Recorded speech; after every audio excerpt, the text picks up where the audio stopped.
اللہ کے سوا کسی اور کی اطاعت جس سے اللہ کی معصیت لازم آتی ہو، شرک۔ لا طاعت لمخلوق فی معصیت الخالق، مخلوق میں سے کسی کی اطاعت نہیں ہوگی یہ اس معاملے میں جس میں خالق کی معصیت لازم آ رہی۔ ہاں، خالق کے احکام کے اندر والدین کا حکم بھی مانو، اطاعت کرو، اساتذہ کا حکم مانو، کسی اور کو اپنا لیڈر مانا ہے اس کا حکم مانو، لیکن ناٹ بیونڈ، وہ جو سرکل ہے کتاب و سنت کا اس سے باہر نہیں۔ لا طاعت لمخلوق فی معصیت الخالق، یہ آپ الجبرے کے فارمولے کے طور پر اپنے سامنے رکھیے، اب اسے اپلائی کیجئے جیسے فارمولوں کے ذریعے سے پھر بڑے بڑے وہ سم جو ہے وہ حل کیے جاتے تھے سوالات۔ صبح کا وقت ہے، آنکھ بھی کھلی ہے، کوئی اذان کی آواز بھی کان میں آئی ہے، آپ کا نفس کہتا ہے ابھی سو جی۔ آپ نے اپنی چادر یا کمبل کو درست کیا اور کروٹ لیا، سو گئے۔ یہ کیا ہے؟ آپ نے کس کا حکم پیچھے پھینکا اور کس کا حکم مانا؟ اللہ کے حکم کو پیچھے پھینک دیا، نفس کے حکم کو آگے رکھ۔ یہ شرک، اس شرک کو جاننے والے بہت کم ہیں۔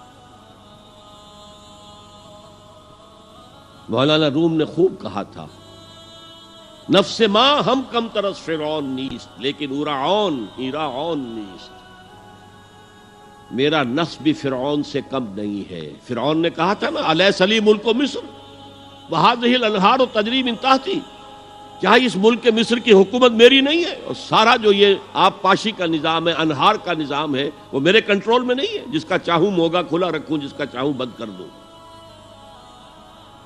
یہ تھا خدائی کا دعویٰ، انا ربکم الاعلی۔ تو مولانا روم کہتے ہیں میرا نفس بھی اس سے کمتر نہیں ہے۔ وہ کہتا یہ جسم میرا ہے، اس پر میرا حکم چلے گا، میں نہیں جانتا کون اللہ کون رسول، کیا حرام کیا حلال۔ تو فرعون سے کم تو نہیں ہے میرا نفس، لیکن ایراعون اس کی بہت مدد تھی، فوج تھی، لاؤ لشکر تھا، تو اس نے زبان سے بھی کہہ دیا کھل کر انا ربکم الاعلی۔ میں مسکین ہوں، غریب ہوں، میرے پاس کوئی طاقت نہیں ہے، میں زبان سے تو کچھ نہیں کہہ سکتا، اندر سے میرا نفس یہی کہتا۔ یہ نفس کی حکومت قرآن کہتا ہے، میں حیران ہوتا ہوں، دو جگہ یہ مضمون آیا ہے، ارأیت من اتخذ الہہ ہواہ افانت تکون علیہ وکیلا۔ اے نبی تم نے دیکھا اس شخص کو، اس کے حال پر غور کیا جس نے اپنی خواہش نفس کو اپنا الہ بنا لیا ہے۔ اللہ اکبر، الہ، لا الہ الا اللہ، کلمہ توحید کا مرکزی لفظ یہاں آ رہا ہے، من اتخذ الہہ ہواہ، جس نے اپنی خواہش نفس کو اپنا معبود بنا لیا، الہ بنا لیا۔ افانت تکون علیہ وکیلا، کیا آپ ایسے شخص کی کوئی ذمہ داری لے سکتے ہیں؟ سود حرام ہوا کرے جی، حرام ورام، ہمارا دھندا جو ہے وہ آگے بڑھ نہیں سکتا، تو اللہ کے حکم کو پیچھے ڈالا، نفس کے تقاضے کو آگے رکھا۔ کون معبود ہے آپ کا؟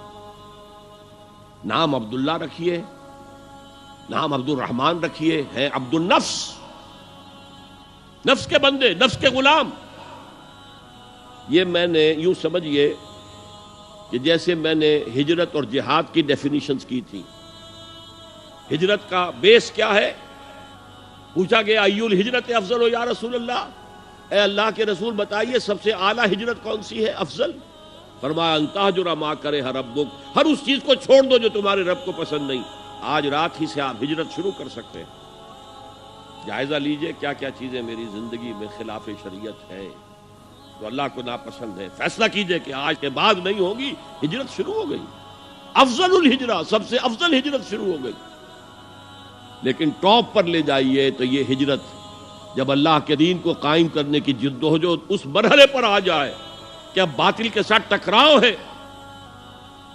اور اب چاہیے کہ ساری قوت ایک مرکز پر جمع ہو جائے، ہجرت فرض کر دی گئی، وہ ہجرت گھر بار چھوڑ کر، اہل و عیال کو چھوڑ کر، اور مکے کے بھیڑیوں کے رحم و کرم پر چھوڑ کر اپنے گھر والوں کو جو لوگ ہجرت کر کے آئے، حکم تھا۔ ہجرت مدینہ فرض تھی، ہجرت حبشہ فرض نہیں تھی، صرف اجازت تھی کہ جن سے سختیاں نہیں جھیلی جا رہی مزید وہ چلے جائیں۔ تو ہجرت کا یہ ابتدائی نقطہ، انتہا یہ جہاد، المجاہد من جاہد نفسہ، جہاد تو یہاں سے شروع ہو گیا، اپنے نفس کے خلاف جہاد کرنا۔ صبح نفس نے کہا ابھی سو جا، آپ نے نفس کی بات کو رد کیا، اپنا کمبل اٹھا کے پھینکا، اٹھے، وضو کیا، نماز کے لیے آپ مسجد چل دیے، آپ نے جہاد کیا نفس کے خلاف۔ یہ افضل الجہاد ہے، اور سب سے چوٹی اوپر یہ ہے کہ جب وہ حق و باطل کی جنگ ہو تو جان ہتھیلی پر رکھ کر میدان میں حاضر ہو جاؤ۔ هي الحلقات تحفظني بآيات من القرآن، هي الحلقات تملأني بحب المصطفى العدنان.